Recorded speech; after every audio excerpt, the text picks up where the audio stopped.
morning, everyone. Yeah. Now little rain incoming. বৃষ্টি In the morning busy. হালকা বৃষ্টি You know, Bahrain is this side is sea. The other side also a sea. Only like you have path in the middle, in between of the sea. That's the Bahrain location here. That's why it's called Gulf country. Because it surrounds by the sea. See?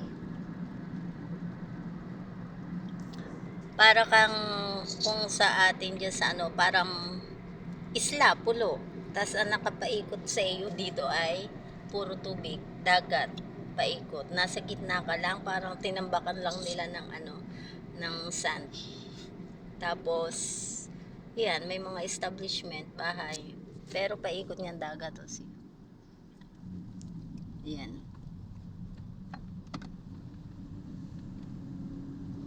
Nice, di ba? No, too much nice. The color of the water today is blue. Because today high tide. If low tide, not too much blue. Sometimes blurry like. Yung mga pangisda nila, tingnan mo. Ayan, ito yung isdaan nila dito, yung daungan nila. Tapos bilihan ng isda. Bilihan ng mga seafoods. Dito ano, nakapaikot ay dagat. Pero ang mahal, sobra ng bilihin.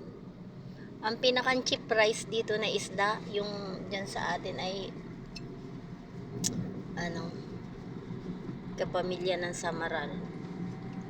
Yun lang murang isda dito.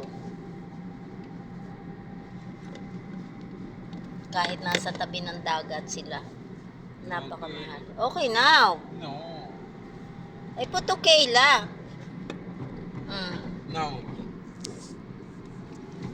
Gandang morning po sa lahat. Ayan. Ito po sa mga hindi ko na babalikan. Wait lang po ha. Babalikan ko kayo. Pag ako po'y busy, talagang binibigyan, hindi ko kayo mabigyan ng time. Pero pag may free time naman ako, yan, iniisa-isa ko po lahat ng nag-iingit.